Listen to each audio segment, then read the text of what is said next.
Good evening, everyone, and thank you for being here. This event is organized as part of City Scripts, which is a series of monthly interactions where we celebrate writings that bring alive the city as seen through a myriad of lenses. And these monthly events will culminate in an annual 3-day festival in May, which we host in our Bangalore campus. Just housekeeping rules before we start. So we'll be taking questions towards the end. So please post your questions using the Q&A box at the bottom of your screen. We'll also be recording this session and it'll be on the IHS YouTube channel. So you'll be able to see the recording in a few days after the session.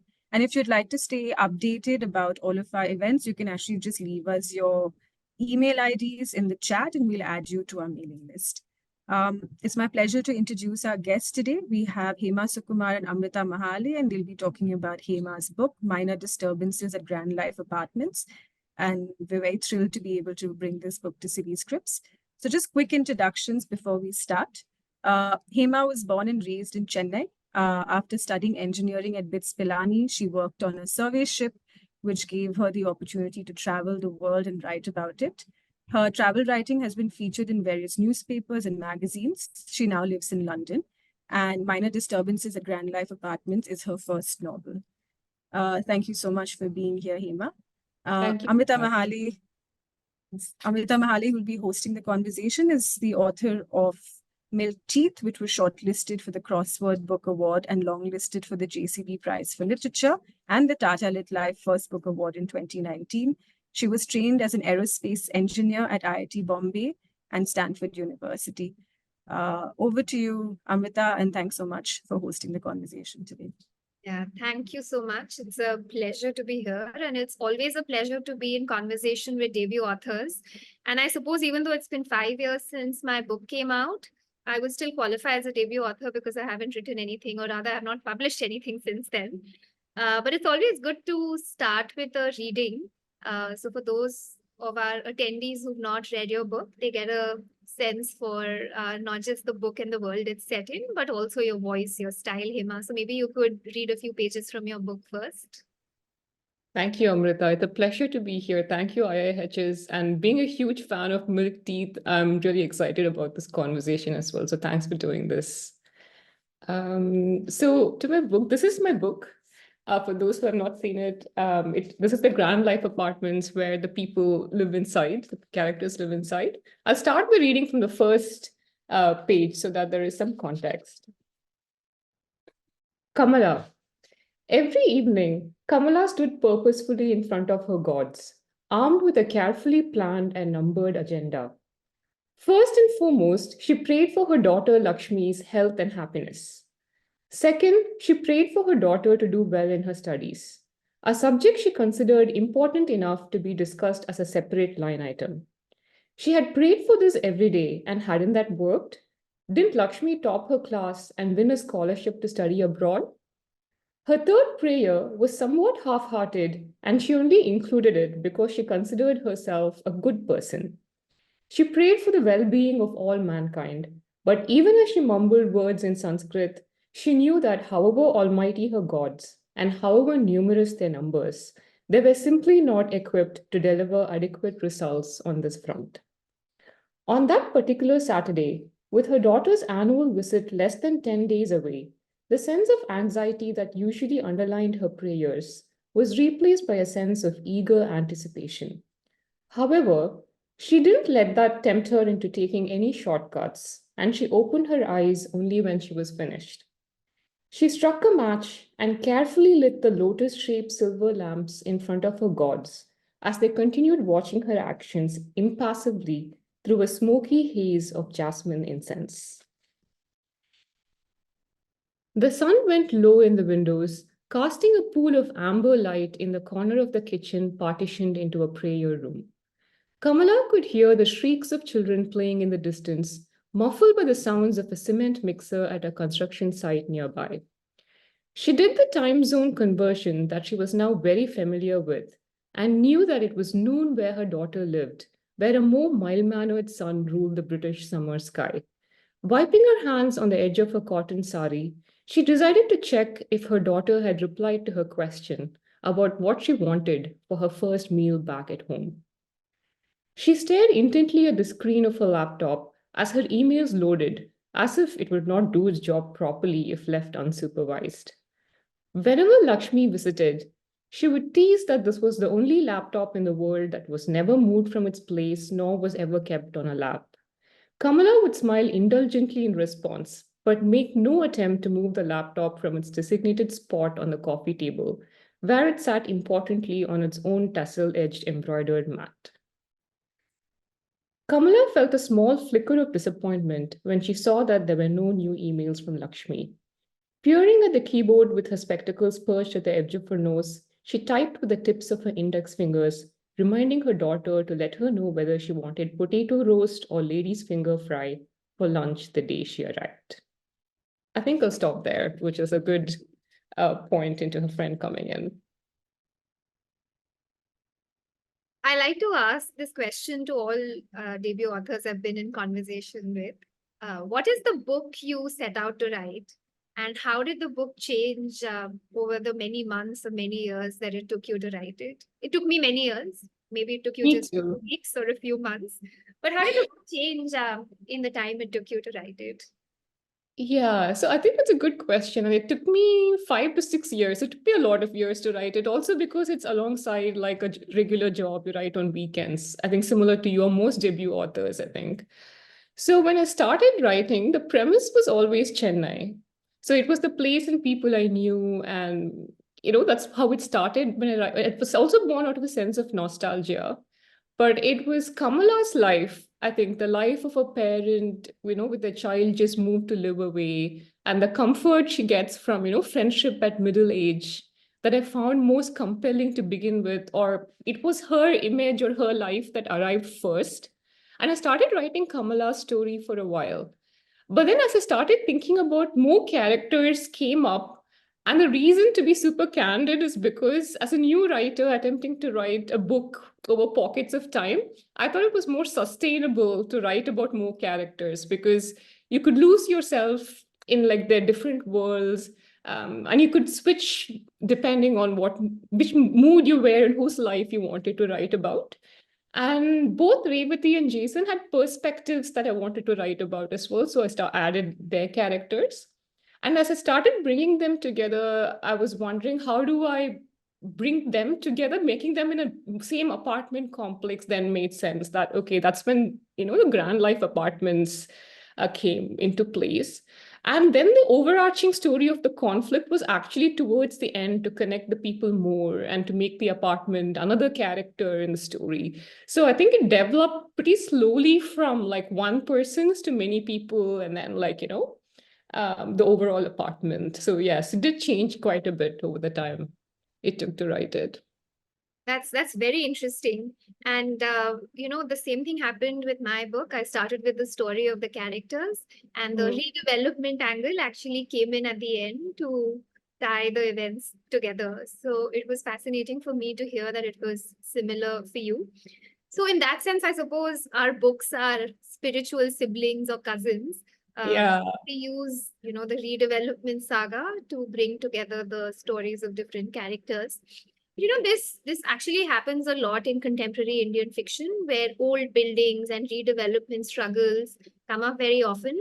And I suspect that when writers talk about old buildings under threat from modernity, they're usually talking about something else, which is often very deeply personal, different and deeply personal for different writers.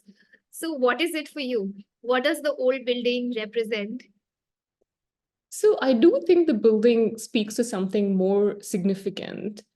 I think it speaks to that things always change, that it's kind of inevitable. And it also helps to bring about, I think, like a sense of community or a certain way of living, and then moving towards a change where the community is changing with, less nostalgia or sentimentality for what was there before. I also think it's somewhat cyclical as well, because even in Chennai, I hear of buildings that were considered modern development, that were sold as modern development with beach views 2 decades ago, are now a bit run down and having structural issues and going through similar to what, the Asha Nivas was going through in your book, right? So I do think it's cyclical as well, but it brings about something deeper um, in just as a context. In fact, I even wanted not to put you in the spot, but I was thinking, like, since you asked this question and you've thought about it, I was wondering, was it something deeper for you as well? Like, was this the case for you as well when you wrote Milk Teeth? Yeah. I'm turning the tables. No, just I'm not going to do this with every question. Just once. Yeah, so I one was of just my objectives in writing the book yeah. was to explore 90s India. So to explore post-liberalization India as well as Bombay, Mumbai in the 90s, which was a period of change. So the theme of change was very much on my mind and very much on the minds of all three characters as well, right? It was a period of flux of change for the whole country, for the city and for the middle class as well. So in that sense, there are some parallels between the themes of the book and what happens with Asha Nivas. And I was interested in the tussle between tradition and modernity. So this is a dilapidated building, right? Somewhat crumbling building. So obviously there is this past that's actually probably not strong enough to support the aspirations of the future, but there is a lot that's good there. So how do you create a future that doesn't completely discard the past, but is more equitable, more just, more expansive to accommodate everyone's dreams? So those were the themes on my mind. And it I think sounds like it's something similar for you as well. Yeah, I agree. In fact, your comment about book cousins made me think. Initially, when I told friends that the concept of my book, they said, "Oh, I've always wondered how it would be if Milk Teeth was set in Chennai," or like it sounds like that sort of comparison was made even as I was telling before the book was released. So I do agree with that with that comment. Yeah. That's hilarious. But I want to talk more about Chennai. So tell us about your relationship with the city. You were born there, you grew up there. But what's your relationship been with the city since you moved away for college? And I don't know if you lived there as an adult. And how have you seen the city change? And which parts of the past, do you feel most nostalgia for? So Chennai was the only city that I'd ever lived in for the first 18 years of my life. And in fact, my family never even traveled much.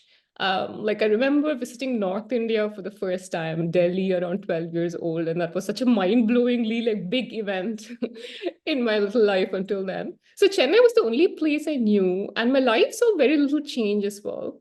So we lived in this place by a busy main road. I went to this, school on the same public transport bus called 5E. We went to the same neighbor's house to eat sundal during Navratri. And I do recall growing up with like a strong sense of community. So that is what I remember the most about Chennai. And I did have a job immediately after college, which had a rotational component to it. So I did come back to Chennai very often, every 2 months, and I used to stay for weeks. So I was there for Chennai for a long time in my 20s as well. And I did see that the city changed in my perspective because I had moved away. I was also viewing the city from a slightly different lens. I had been living in other cities as well in between, right?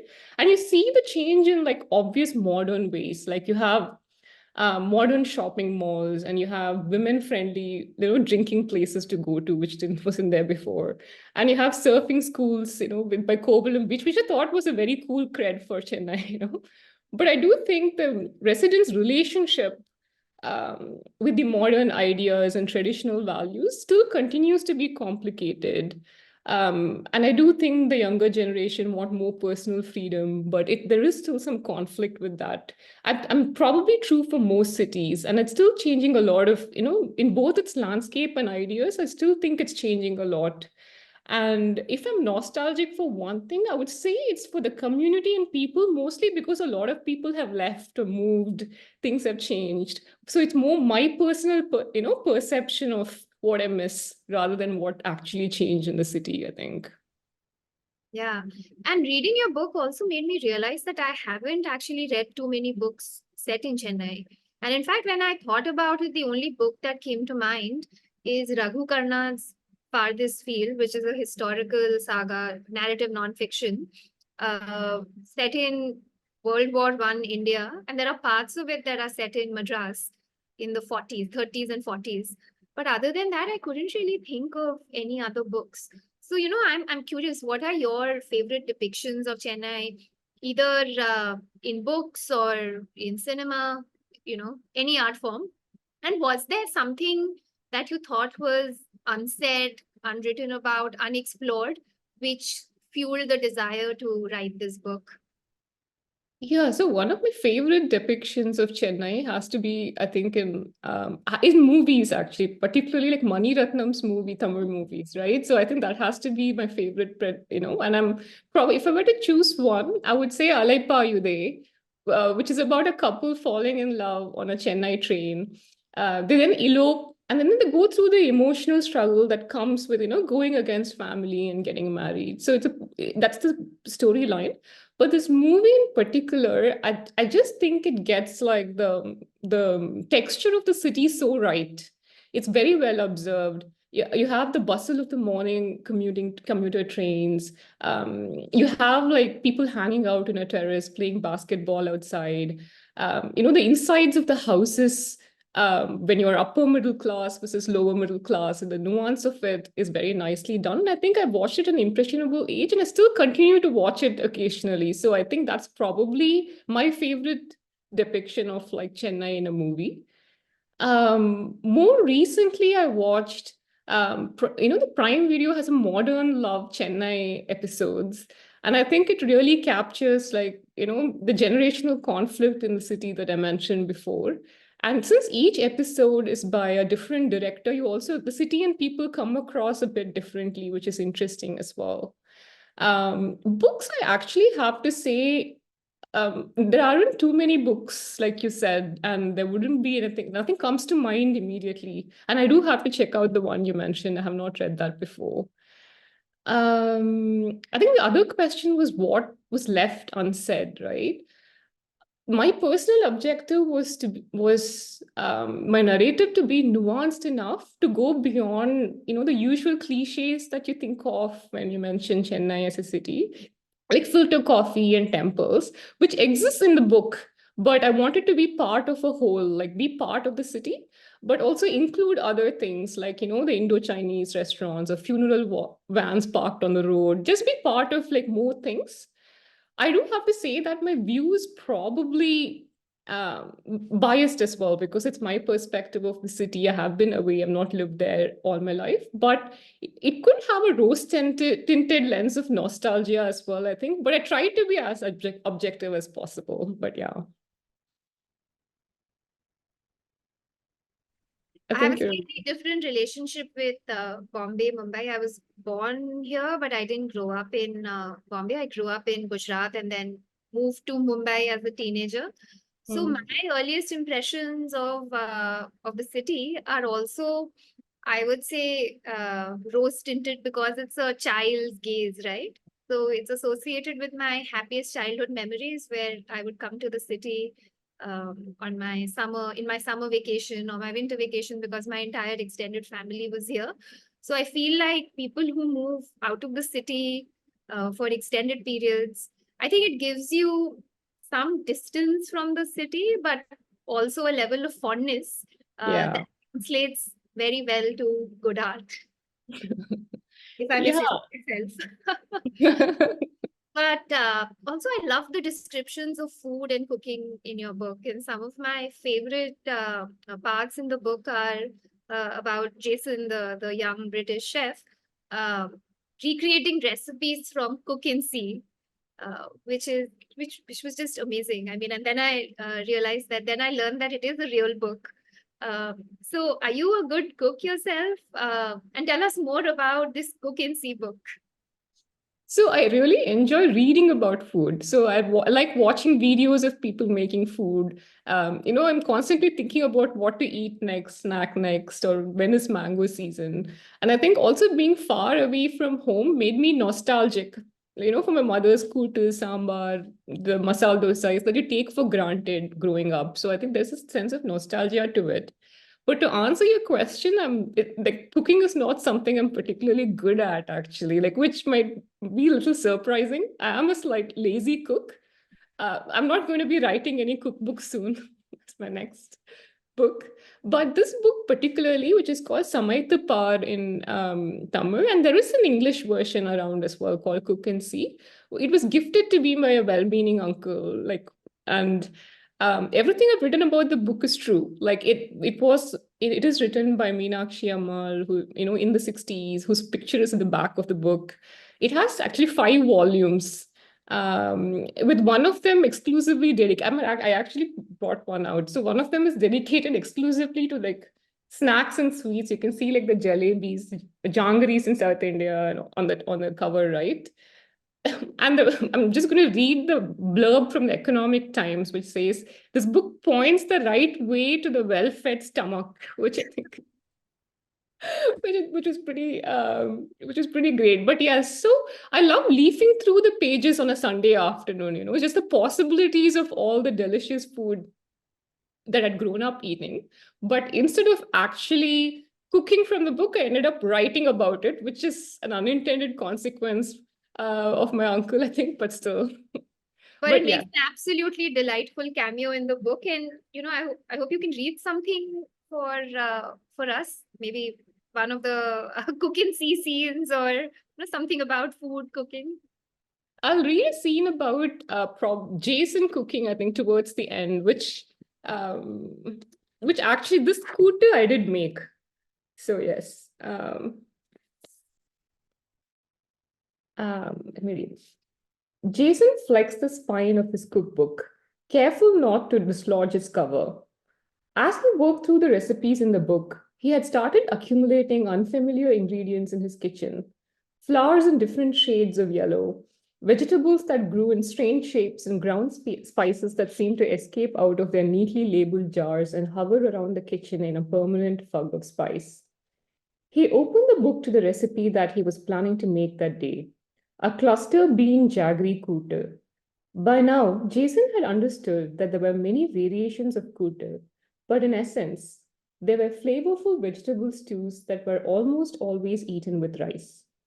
This particular one was a sweet and sour stew made from cluster beans, a type of green bean that came in a leaner and bendier frame than the one that he was used to back home. The recipe called for a lump the size of a big lime of jaggery, and he rustled inside his cupboard for the chunk he had bought from Diamond General stores. He was relieved to find that the ants had not gotten to it yet, although it was wrapped half-heartedly in a piece of newspaper. He sliced the jaggery with his knife and enjoyed the sensation of cutting it. It felt satisfyingly smooth, like scribbling on skin with a ballpoint pen. He dissolved a piece of tamarind in hot water and left it to soak. He needed to wait till it imparted enough sourness to the water so that even a few drops on his tongue would make his nose pucker up involuntarily. He toasted the finely sliced beans with turmeric and salt, added water and sambar powder, the rust-colored mixture that carried the heft of chili and lightness of roasted coriander seeds, and let the beans simmer in it for a few minutes. He added the tamarind water and jaggery to the fragrant mixture and watched the jaggery flakes melt and fold their sweetness into the sourness of tamarind. He then added the mixture of rice flour and water that gave the stew its thick consistency.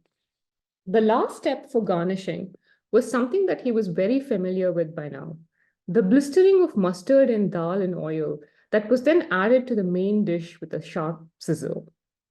He looked outside his window as he left the dish to stand on the stove. It was a searingly hot day, and the clouds melted shapelessly into the sky like soft serve ice cream. The mango tree stood still, laden with fruit. He savored this moment of quiet stillness in his kitchen, which felt bittersweet with the knowledge that the presence of this very house could be transient. He scooped some rice onto a plate and submerged it in the piping hot koote. After a couple of spoonfuls, he set aside his spoon and gingerly mixed the rice and koote with the tips of his fingers. He brought it to his mouth in an awkward motion, liquid dripping on his chin and shirt. He tried again with more rice and less kute, and felt the warmth of the spices go down his throat and linger in his hands after.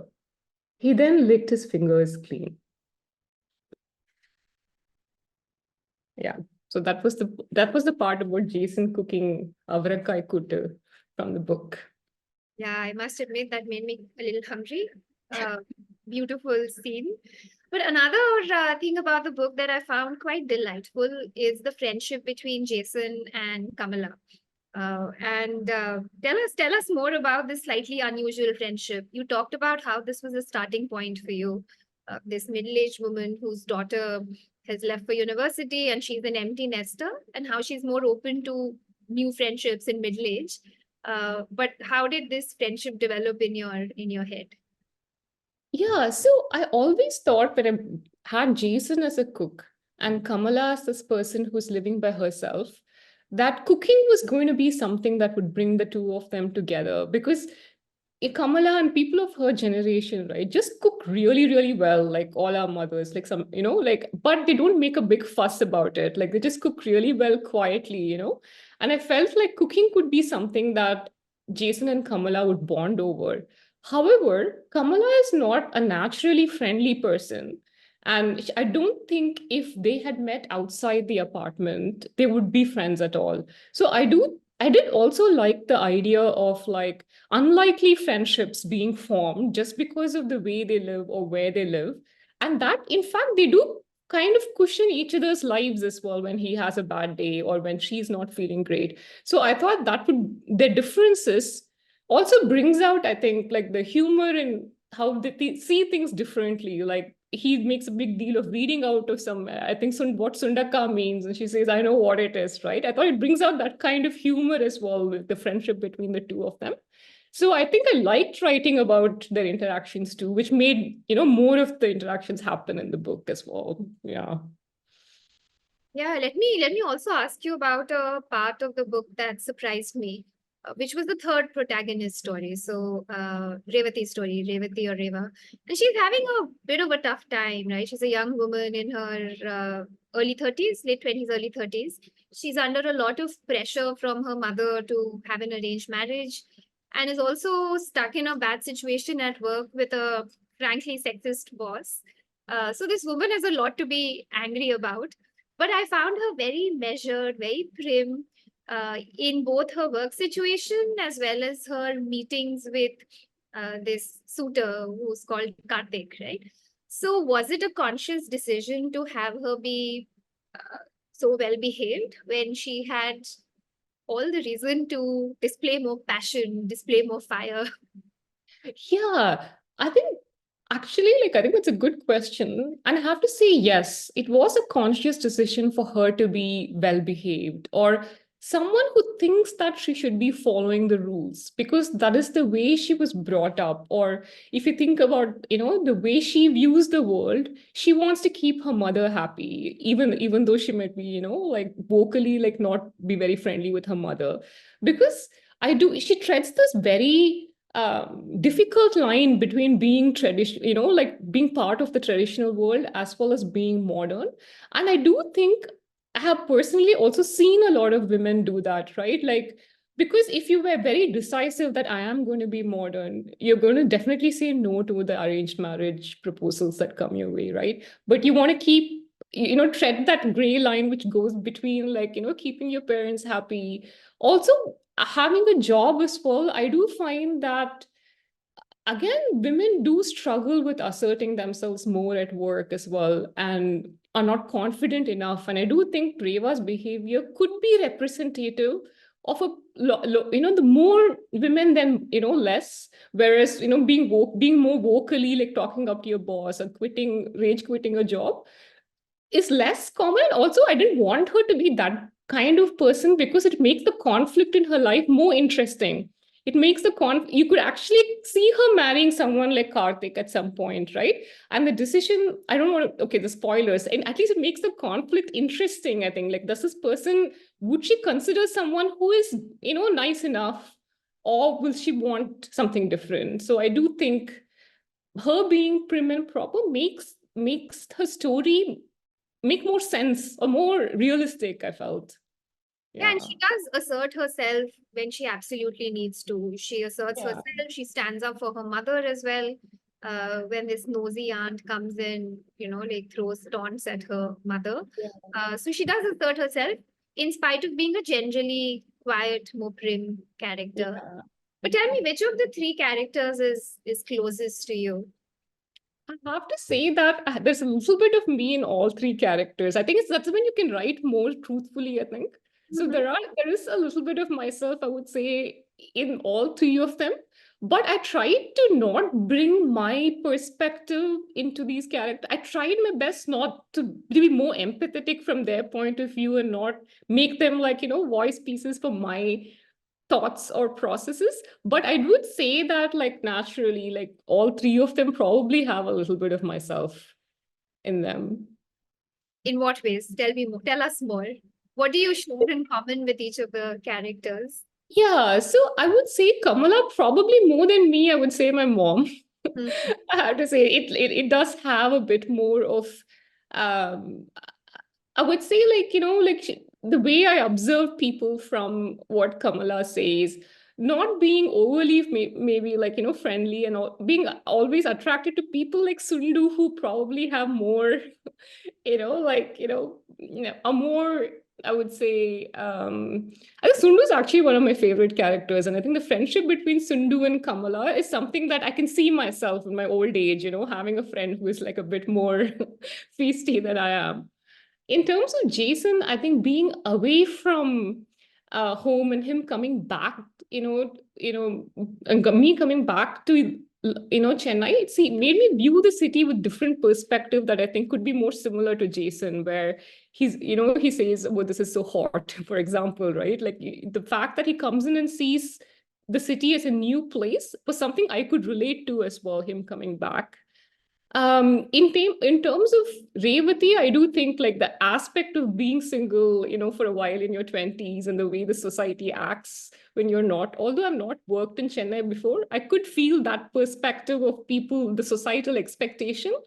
I could write some, from my own experiences as well. So I do think all three of them, either myself or my immediate family, there is some things that you borrow, I think, like it is the case with most authors, I think. Even if you're writing like serial killers, I think you do try to like bring some aspects of, human empathy that you relate to the book. Yeah. And, I've wanted to ask you, like, since the beginning, why did you decide to write about minor disturbances and not grand upheavals? Why this creative choice? So I think when I started to write, I decided to write about what came naturally to me, I think, which is writing about the inner lives of people. And I think this led to writing more slice of life scenes. In fact, like there was this column called Slice of Life in the Hindu by, I think, V. Gangadhar, which used to be my absolute favorite thing to read in a newspaper, which is full of tragic news, which is telling, I suppose, on like where I went naturally, led to. So writing these kind of scenes naturally led to describing the minor disturbances that happens in people's lives. While I did consider writing about major upheavals, wondering whether it would make more commercial sense, to be honest. But I'm glad I went with my instinct because I think the book is more true to myself. There are other books and other authors, I think, who will do a better job at writing about major upheavals than I would. So I just went with what felt true to me. Yeah. Yeah, and as I was reading your book, I was reminded of Armistead Maupin and the Tales of the City series. And of course, there are some direct parallels, many characters living in a single building, and their lives, briefly intersect, but they have their separate stories as well. And then I read an interview where you said that Armistead Maupin was one of your influences, right? Who were some of your other literary influences? What was, your inspiration for the world you were, literary inspiration for the world you were creating? So I'm actually very pleased to hear the comparison because I'm a fan of his Tales of the City, like you mentioned, and I like the way the books make you feel when you read them. Like there's this warm space that you don't want to leave. So I did try to recreate some of that. In terms of earliest inspiration, I definitely have to say R.K. Narayan's Malgudi Days, because it's such a keenly observed portrayal of everyday people. It's funny and full of heart. And reading it while growing up, it showed the possibilities of such stories to exist in the world, I think. Then I would also say Arundhati Roy and Michael Ondaatje, for they just write very lyrically and very beautifully. And like reading them is kind of a motivation to just write better, write the world of your story better. One other person I would add is Alexander McCall Smith, who also has series of novels based in apartment complexes. And he doesn't shy away from being a little bit absurd, which makes his books quite funny. And I think his narrative style was also an influence. I would also add Elizabeth Strout and Jhumpa Lahiri because they just write really well about the inner lives of women. And I really enjoy reading such books as well. And I think I'll stop there. There are more influences as well, but these were the key influences with this book. Which were your favorite parts of the book to write? I have gone on and on about the parts that I love the most delightful sections. But for you, which were your favorite parts of the book to write, and which were the hardest sections to write? I think the favorite parts of the book to write was definitely those which have a bit of humor, like a slice of life, a bit of humor in them. Like the scene where Reva and Jason walk by, Marina Beach and buy juice. Or like say the Kamala and Sundu, standing in the kitchen and figuring out how to eat an avocado. In fact, many of them I had to cut back because they're still languishing in a dock called like extras because there were just way too many of them.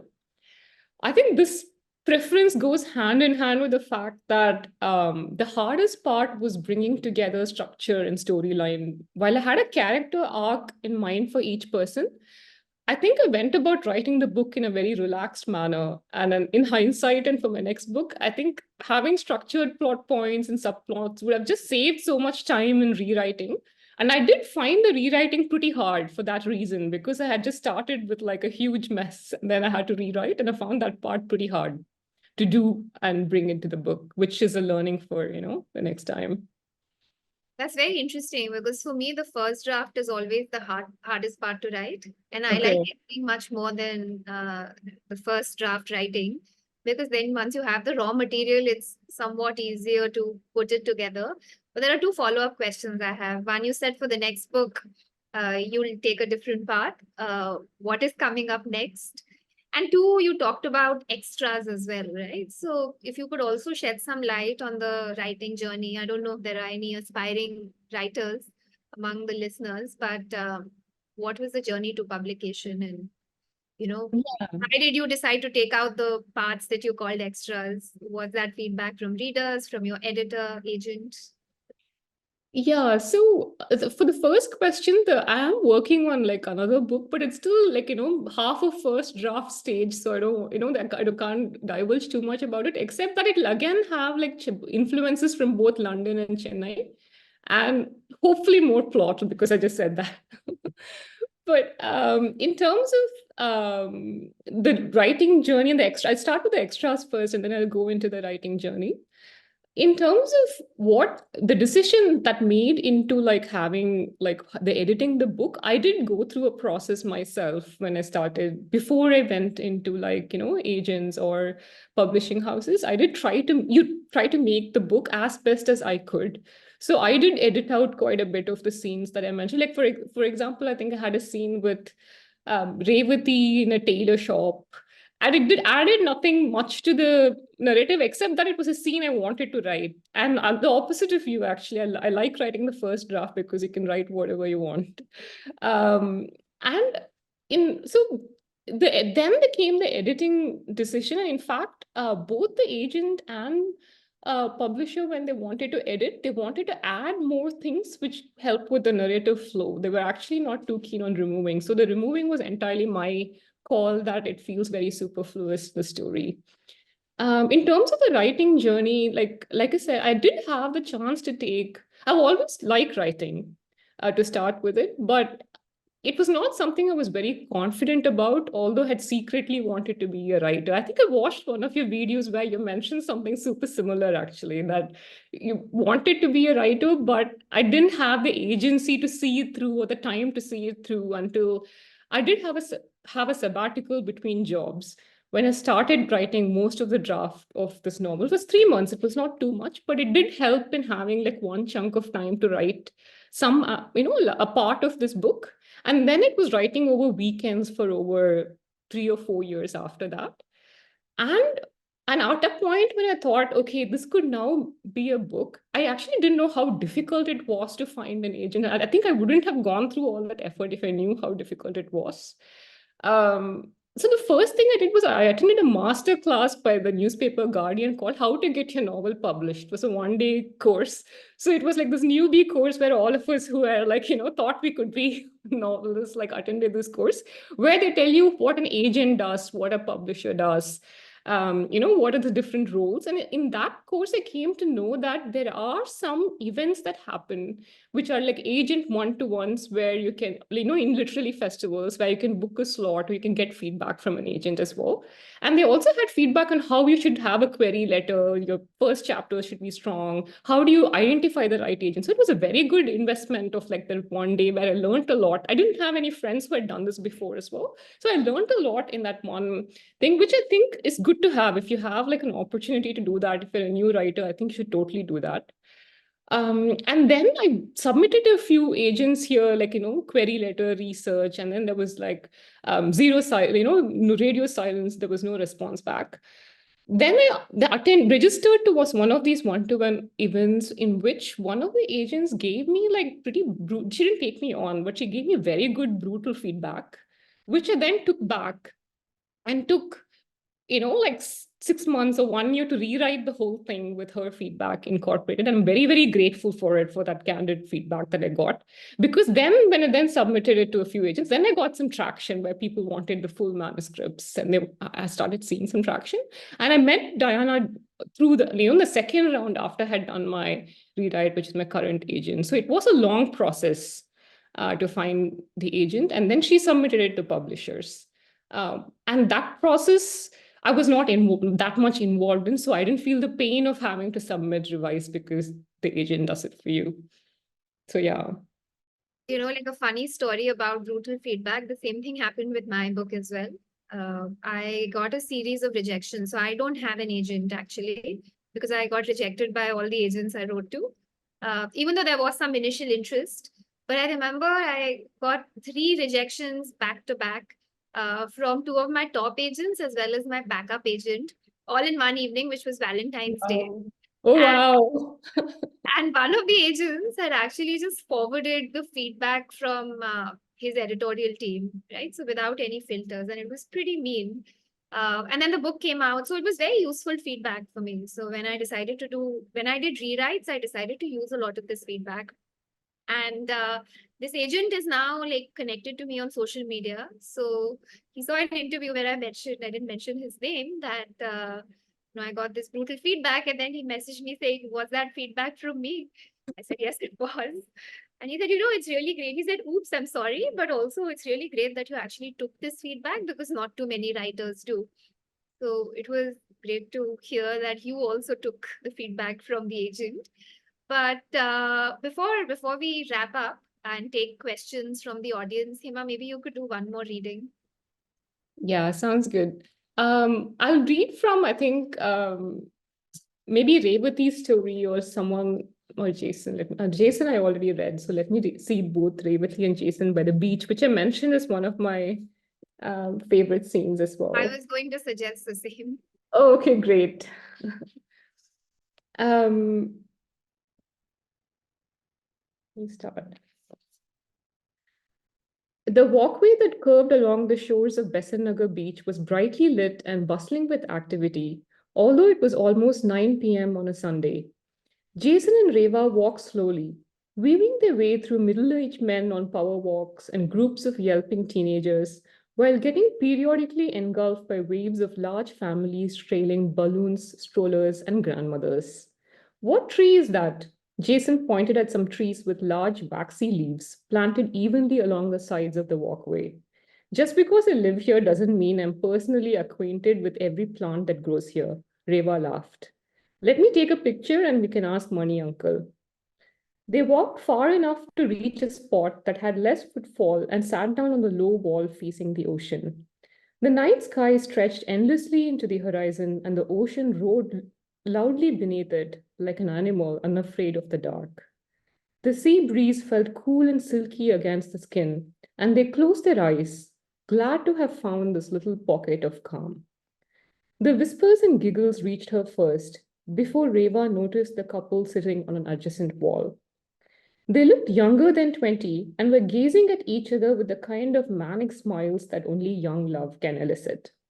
The boy was surreptitiously grazing his fingers against the girl's, who was responding by playfully making her fingers dance.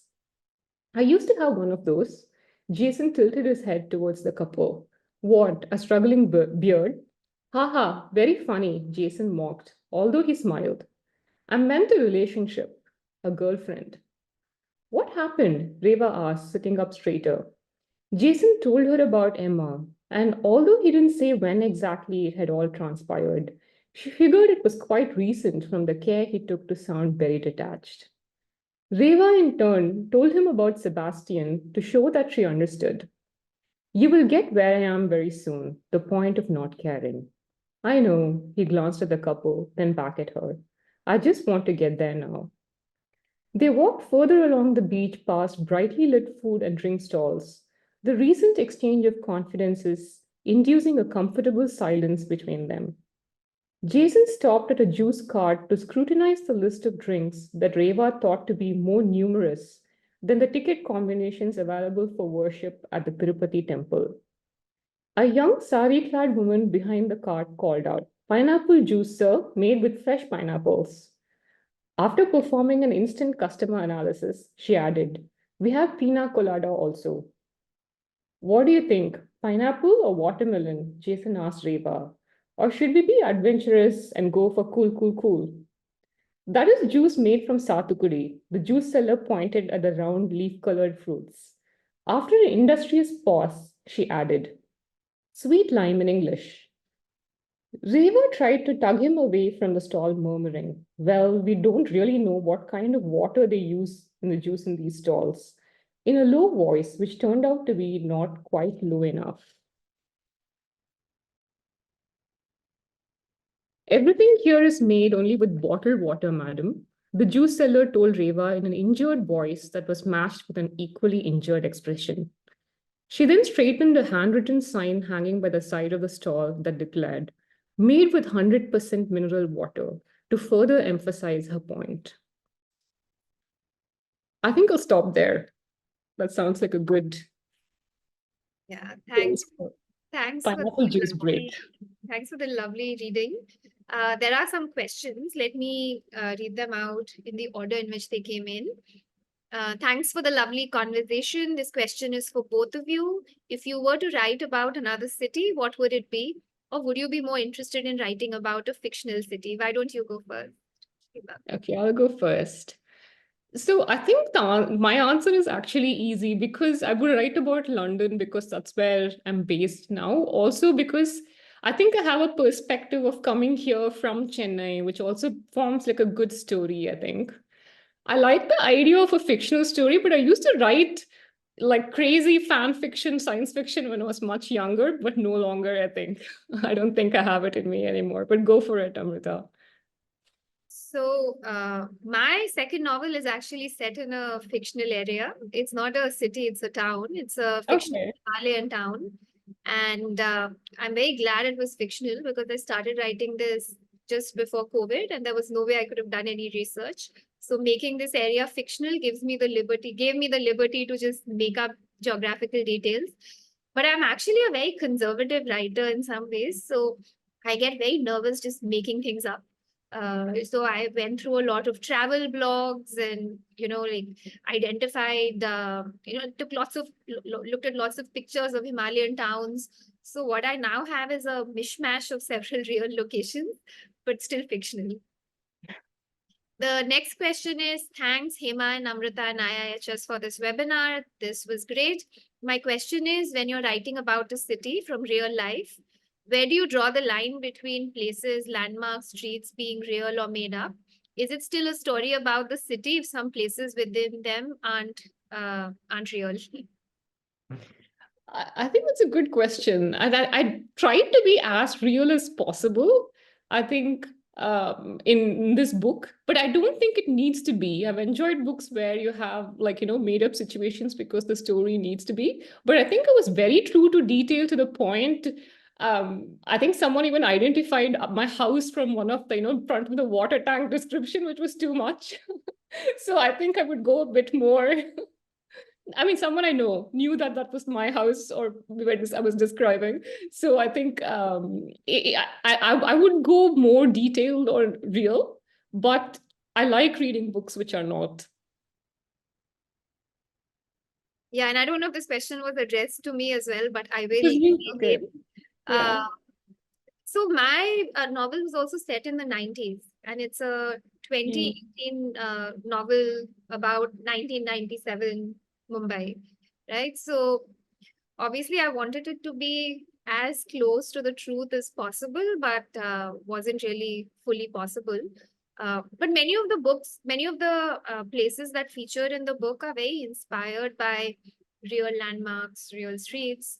But there's also like a small leap of imagination required. I also, mention some Mumbai institutions in the book, some restaurants, cafes, which then a lot of insiders or locals identified, even though they're not named.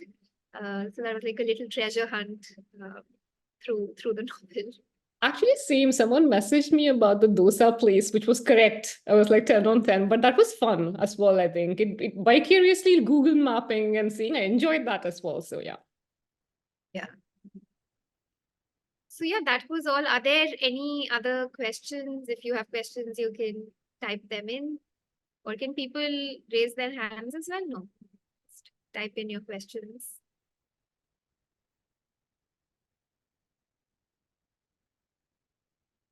While we wait, I have a question. Why did you decide to name the apartment complex Grand Life Apartments? I actually think, like in Chennai, I'm not sure if it's true otherwise as well. Grand is actually used in a lot of names. Like Grand Sweets is the name of like a really big sweet shop. Like I think it's just a very optimistical naming, right? Like and Happy is also used in a lot of places. Like Happy Travels is a travel agency near my house. So I felt like using Grand Life and Minor as a smaller word, right, together kind of makes the title funny. And I think having a slightly funny title also gives an indication of what's inside. So that's behind the title. And the cover of the book, did you have any inputs into it? It's very Wes Anderson-like. So it was designed by Natalie Shen and Alex Green in Hodder, but I did have a lot of say in it. Like, for example, like having clothes on the terrace because neither of them had been to Chennai before, and what each character could be doing. And I think it's been rendered really well, like you said, in a Wes Anderson feel. And I think Alex as a artist has that, has that kind of feel about his work in general. So yes, I'm very pleased with the cover. Thank you. Yeah, let me also show the cover again wait, maybe you should hold up your book, given that I have background blur. Thank you, Amrita. Like, yeah, this is the cover. And you can see Poons the cat. There are some little details as well. Yes, You can see yes, Poons yes. the cat playing, and you can see Jason cooking, and Reva is in her laptop, and Kamala is praying, which I thought were really nice touches. And Mani is sitting by his easy chair, and this is Salim as well. So you actually have a lot of the characters and the mango tree, a lot of the characters in the book as well. Yeah. So I think that brings us to the end of this session. Thank you, everyone. You're a wonderful audience. And IIHS team, over to you. Thank you, Hema, Amrita. This was really lovely. I think while you were talking, and actually while I was reading out the bios, I realized that both of you studied engineering, and then both of you have debut novel set in cities that look at apartments. So I think it was a really nice coincidence, or just how this entire session came together. Yeah. Maybe the paths could have crossed as well, I was thinking, Amrita, but yes, that's a conversation for another day. I realized I didn't bring that up at all. Thanks for pointing that out. I mean, maybe next time. The next Maybe time next time. conversation, we will talk about engineering and fiction. Yes, we will engineer the conversation. Sorry, I think I couldn't resist that one. But thank you so much for joining us today, and to everyone who logged in and for your questions. And yeah, we'll see you for our next edition of City Scripts. And yeah, I hope everyone has a good evening. Thank you so much. Bye.